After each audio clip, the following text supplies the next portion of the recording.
no way. There's no way. There's no way. There's no way. Say you swear to God. Say you swear to God. Put that on Mama. Say put that on Allah. Say wallahi, bro. Say wallahi. Say you swear to God that just happened. I bet. So I'm gonna be honest with y'all, I had a lot of thoughts in my mind if I even wanted to make a vid on this chapter in the first place, but then I remembered that the contents within this chapter just simply can't be ignored. So I don't have an intro to really put y'all in the best spirits for today or whatever. We just gonna hop right into what I shall say is an interesting chapter.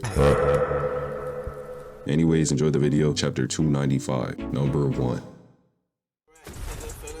Stop interrupting.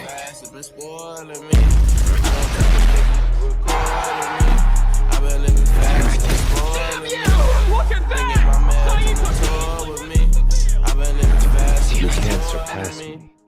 So we start off this chapter picking up with a flashback on Nagi and Reo. The scene depicts back in their high school life, with the beginning text saying meeting with Reo changed everything, and the two of them took on the world. Nagi narrates that it all started in that moment. Reo found him and he began playing soccer. We then see these different moments in Nagi's journey as he says the fire, the frustration, the sorry and thank you. He overcame it all to beat Isagi. The flashback furthermore continues to the time in the locker room when Nagi was talking to Reo on how the two of them needed to change, telling him to give him a new fire. And with some more inner thoughts, Nagi inevitably states that he needs to become someone new, that if he can't dream of being the world's best, then it's all over for him and Reo. So sad. I'm here to tell you right now, we don't care. Let me tell you. We don't care.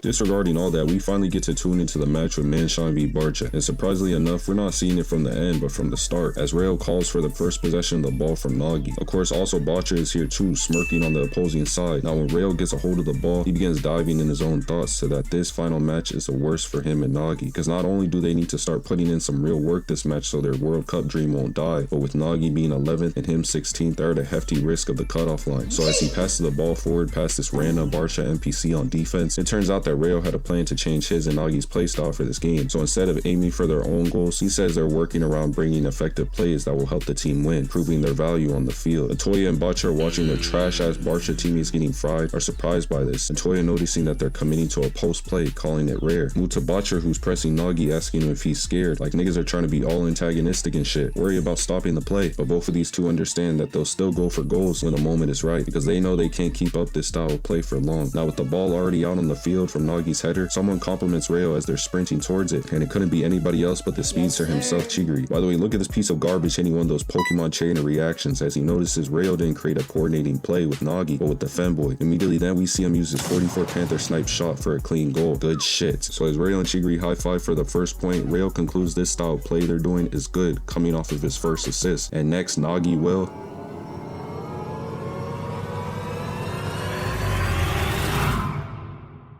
well, we don't know.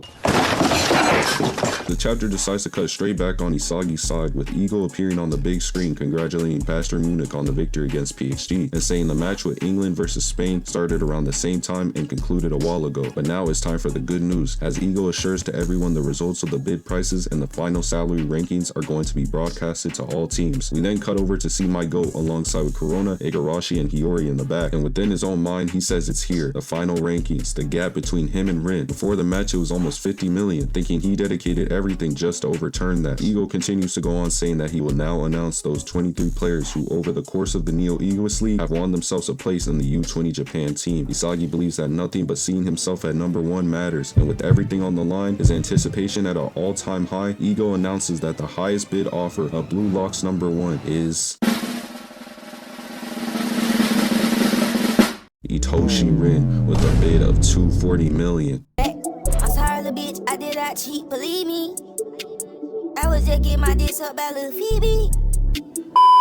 Words can't describe the utter shock I was in when I read this. Isagi's reaction is damn near accurate to mine. He couldn't believe that he seriously still wasn't able to reach for number 1 until Rin comes along beside him, asking him on some stand proud you are strong ass dialogue, where are you looking numbskull? Raise your head and actually look, stating that the world wants them to be rivals and that it's fire. And no, I'm not kidding, real official translations, Rin actually said those words out of his mouth. And so when Isagi looks up intently, it turns out we see that he too is ranked number 1. Bro went from being one of the weakest links to first first. Besides that though, the announcer comes out saying he couldn't believe it. Yoichi Isagi also got a salary of 240 million and finished at the #1 spot with Itoshi Rin. Isagi, overjoyed hearing this, says he's done it. He's reached #1. No, he is #1. It wasn't a complete victory for him, but nonetheless, as he said, selling his soul for the sake of a goal and victory had paid off, thirsting the bet of his life on the line. By the way, don't think I'm not gonna point out how Kaiser is walloping in the back, still in his depression. Is this y'all GOAT, bro? Still on the ground after 3 chapters. Anyways, we pan to the last page and Isagi lets out a mighty roar, beating his chest, ending it off with him justifying to himself that this is the pleasure of being #1. The ending text says that it's the roar that sounds through the world. The joy of being #1 runs through his veins. So fucking tough.